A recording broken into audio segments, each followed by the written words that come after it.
حضرت خواجہ معین الدین چشتی اجمیری کے تعلق سے نازیبہ الفاظ کہنے والے بدنام زمانہ اینکر امیش دیوگن نے ملک بھر سے سخت تنقیدوں کے بعد معافی مانگ لی ہے۔ گزشتہ دنوں اپنے نفرت پھیلانے والے شو میں اس اینکر نے خواجہ اجمیری کو لے کر انتہائی نازیبہ الفاظ استعمال کیے تھے، جس پر ملک بھر سے اس کے خلاف کئی پولیس تھانوں میں FIR درج ہوئی ہیں، تو وہیں ملک کے بڑے اداروں کی طرف سے اس کے خلاف کارروائی کا مطالبہ کیا گیا تھا، جس کے بعد اس اینکر نے آفیشیلی طور پر ویڈیو جاری کر معافی مانگی ہے۔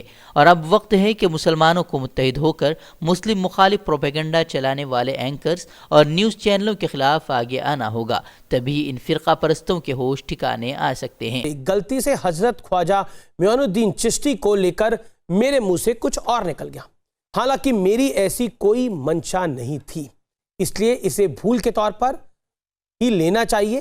اپنی اس بھول پر میں نے ٹویٹ کر کے کھید بھی جتایا ہے، کیونکہ غریب نواز خواجہ معین الدین چشتی میں میری بھی پوری آستہ ہے۔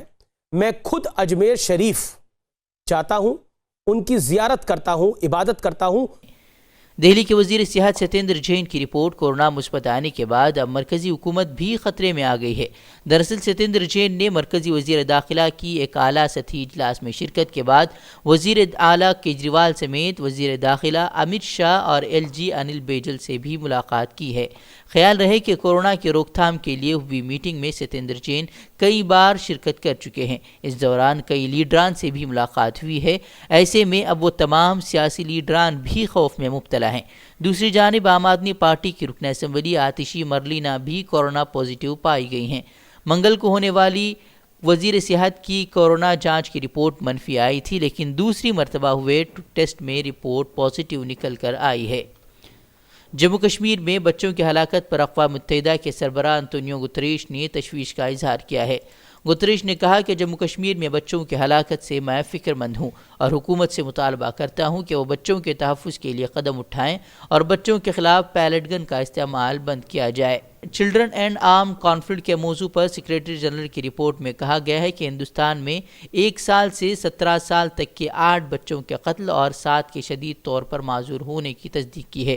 ان میں سے 13 لڑکے ہیں اور 2 لڑکیاں ہیں۔ بتا دیں کہ اس سے قبل بھی پچھلے سال مارچ مہینے میں 50 یورپی پارلیمان کے ممبروں نے بھی جموں کشمیر میں پیلٹ گن کے استعمال کو روکنے کی مانگ کی تھی۔ دہلی فسادات معاملے میں اب ایک نیا موڑ سامنے آیا ہے۔ عام آدمی پارٹی کے کونسلر طاہر حسین، جسے دہلی پولیس فسادات کا ماسٹر مائنڈ قرار دے رہی ہے، لیکن ان کے ہندو پڑوسی گیانندر کوچر کا کہنا ہے کہ طاہر حسین فسادات میں ملوث ہی نہیں تھا۔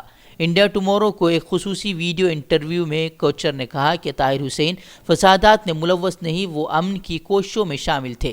کوچر نے دعویٰ کیا ہے کہ 24 فروری کو جس دن ہنگامے شروع ہوئے، اس نے طاہر حسین کو ہندو اور مسلم مذہبی رہنماؤں اور پولیس کے ایک اسسٹنٹ کمشنر کے ساتھ امن کی گزارش کرتے ہوئے دیکھا ہے۔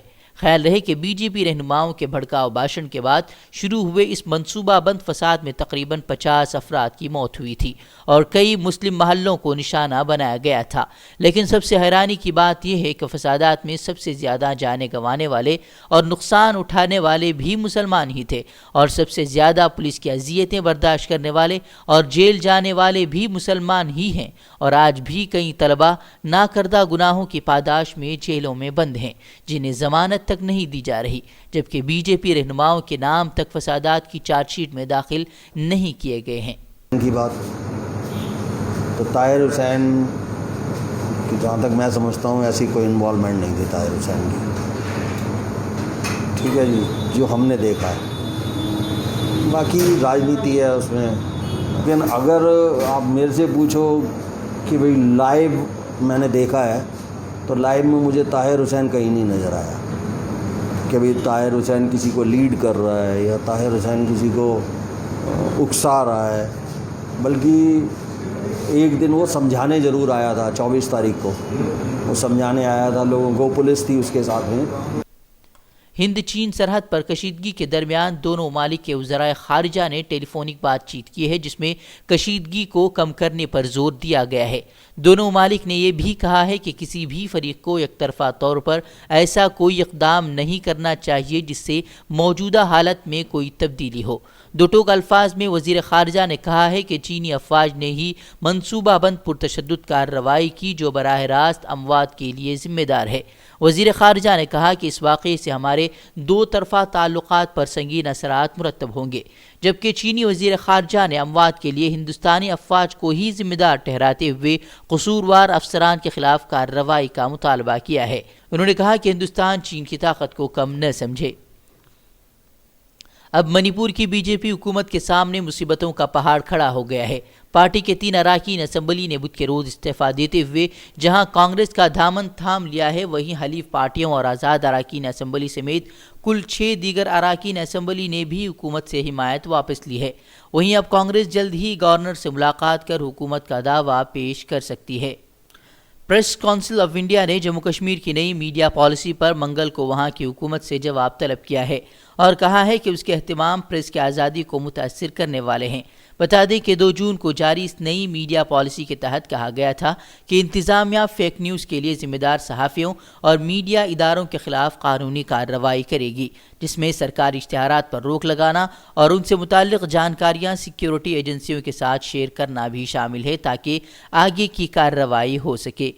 خیال رہے کہ گزشتہ کچھ وقتوں میں جموں کشمیر کے کئی صحافیوں کو ان کے کام کے لیے پولیس کارروائی کا سامنا کرنا پڑا ہے۔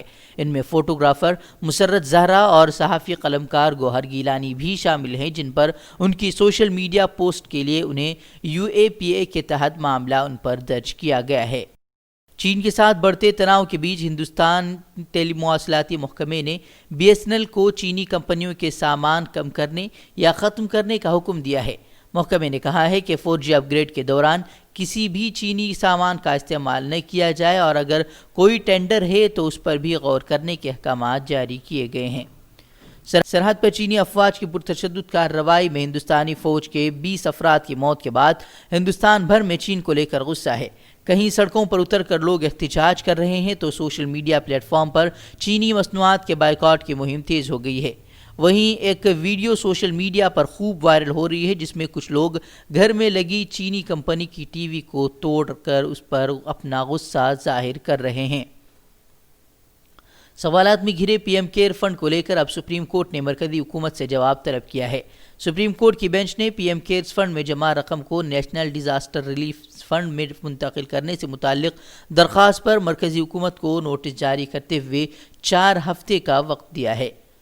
گزشتہ 25 مارچ سے 31 مئی 2020 کے بیچ ملک گیر لاک ڈاؤن کے دوران کورونا وائرس پر خبر کرنے یا اظہار رائے کی آزادی کے استعمال پر ملک بھر کے کم سے کم 55 صحافیوں کو گرفتاری کے مقدمے، سمن یا وجہ بتاؤ نوٹس، جسمانی استحصال، مبینہ طور پر ملکیت کے نقصان یا دھمکیوں کا سامنا کرنا پڑا ہے۔ پریس نوٹ میں کہا گیا ہے کہ اس مدت میں میڈیا اہلکاروں پر سب سے زیادہ 11 حملے اتر پردیش میں ہوئے ہیں۔ رپورٹ میں کہا گیا ہے کہ اس مدت کے دوران مختلف صحافیوں کے خلاف 22 FIR درج کی گئی ہیں، جبکہ کم از کم 10 افراد کو گرفتار کیا گیا ہے۔ گزشتہ 24 گھنٹوں کے دوران ملک میں کورونا وائرس کے تقریباً 13,000 نئے کیسز سامنے آئے ہیں اور ایک دن میں سامنے آنے والے کیسز میں یہ اب تک کی سب سے بڑی تعداد ہے۔ مرکزی وزارت صحت کی جانب سے جاری کردہ اعداد و شمار کے مطابق ملک میں آج 12,881 نئے کیسز کی تصدیق کی گئی ہے، جبکہ اس عالمی وبا سے گزشتہ 24 گھنٹوں کے دوران 334 مریضوں کی اموات ہوئی ہیں، جس کے بعد اب ہندوستان میں کورونا وائرس سے متاثر مریضوں کی تعداد 3,66,000 سے تجاوز کر چکی ہے، جبکہ اس مہلک وبا سے اب تک 12,237 مریض ہلاک ہو چکے ہیں۔ جموں کشمیر کے سابق وزیر اعلیٰ عمر عبداللہ نے بھارت اور چین کے درمیان بڑھتی کشیدگی پر ٹویٹ کرتے ہوئے چین کے مسلم مخالف رخ کو بے نقاب کیا ہے۔ انہوں نے کہا کہ جو کشمیری چین کی طرف دیکھنے لگے ہیں انہیں چاہیے کہ وہ ایغور مسلمانوں کی حالت زار کو گوگل پر چیک کر کے دیکھ لیں اور احتیاط کے ساتھ فیصلہ کریں۔ واضح ہے کہ گزشتہ کئی دنوں سے لداخ کے گلوان وادی میں دونوں ممالک کی فوجیں آمنے سامنے کھڑی ہیں۔ دوسری جانب فوجی اعلیٰ سطح پر بات چیت کے ذریعے کشیدگی دور کرنے کی کوششیں بھی کی جا رہی ہیں۔ ہندوستان نے مشرقی لداخ میں گلوان وادی پر چین کے قبضے کے دعوے کو سرے سے خارج کرتے ہوئے کہا ہے کہ ایسے بڑا چڑھا کر کیے گئے بے بنیاد دعوے دونوں ممالک کی دوستی میں خلل ڈال سکتے ہیں۔ انہوں نے کہا کہ دونوں ممالک کے وزرائے خارجہ کے مابین ٹیلی فون پر لداخ کی صورتحال کے سلسلے میں بات چیت کے باوجود بڑا چڑھا کر بے بنیاد دعوے کرنا اس اتفاق کے منافی ہے۔